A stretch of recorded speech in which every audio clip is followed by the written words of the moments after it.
my high school sweater and it still fits. I'm wearing a replica of my school tie. That's because I want to tell you about an unavoidable situation. I grew up in Alabama. I went to school in Alabama. It was a very small school. I think I graduated with somewhere between 45 and 50 people. But there was one thing that was unavoidable, and that was Dr. Walker's chair. Dr. Walker made your smile prettier. Dr. Walker was an orthodontist. But in order to get to go out with his gorgeous baby daughter, Frances, you had to sit in his chair. Now, don't think about the chairs he had at his office. This is a chair he had at his house. Think interrogation. That's the first thing that came to mind. Well, I had this buddy in high school. Matter of fact, we had known each other since kindergarten. His name was Hog, okay? I mean, honestly, he called himself Hog. He wanted to be called Hog. You spelled it H-A-W-G. And he was a good fella, but a little bit more about Hog. Now, he was big, but it was big like in an athletic way. He was an intelligent fella, very kind-hearted. But by intelligent, I mean he knew like all the lines, John Belushi lines from Animal House. He knew them all. I mean, just knew them to a T. He wouldn't necessarily say them at the right times, but he knew all of those. And the other thing about Hog was he measured things in Freebirds, okay, in Freebirds. Growing up in Alabama, you had to know about Leonard Skinner and Sweet Home Alabama. Well, Freebird was their longest song, and it lasted about 15 minutes. So if Hog said something took about 3 Freebirds, it took about 45 minutes. So, I mean, that's the way he measured things. So, okay. I told Hog, I said, I've asked Frances out, and I want to know if there's any truth to this rumor about Dr. Walker having this chair. Hog said, first of all, let me tell you, I started that rumor, and it is absolutely true. He said, now, when you go in, he's going to make you sit down. If you're not already sitting down, then he's going to ask you some really, really, really tough questions. He didn't tell me what the questions were. And he said, but I don't want you to make the same mistake I did. And he always had this low baritone-ish laugh. and I said, well, what mistake did you make? And Hog said, well, I sat in his chair. And I said, gosh, that was stupid.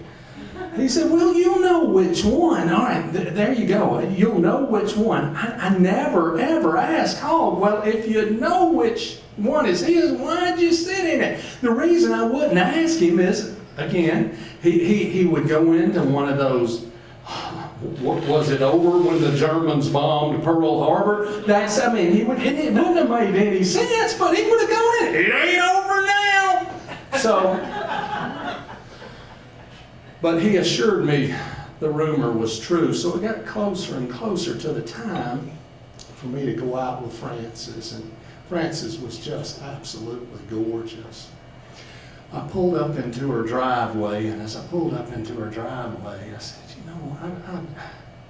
this is a scary thing. I don't know, if I really want to do this. I went around to the front door, rang the doorbell, and thank goodness Frances opened the door. I said, oh, maybe he's not here. This is my lucky night. Well, Frances opened the door, and she she pointed over and she said, "You need to sit down in there. Daddy wants to talk to you. You know what I'm doing." I was just thanking God that I didn't have on a dark shirt because I was starting to spray water everywhere. So I sat down in there. Francis left. I started checking everything around me. Had windows. It was a Southern living home. I mean, it was a beautiful home. Had windows behind me, windows to my left. And I had this big wall of books in front of me.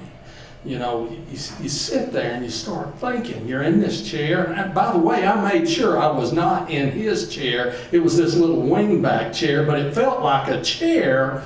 We've all seen these spy movies where they've got the light bulb hanging down from a cord and they're about to strap you in, and you're thinking orthodontist, and you know how when they start torturing people, they got that little toolkit that they start sticking you with, or bringing out the battery and the cables and all that stuff. And I said, oh goodness, what's going to happen to me? Then I started thinking I was seeing the books move, and maybe the whole family was behind a bookshelf, you know, watching what I was going through, sitting in this chair. Well, Dr. Walker finally came in. I stood up. He told me to sit down. I sat down. And then he got into his questions. He said, the first one I will never forget. What are your intentions with my daughter? At the time, I should have said, we're going to go play putt-putt and get an ice cream cone.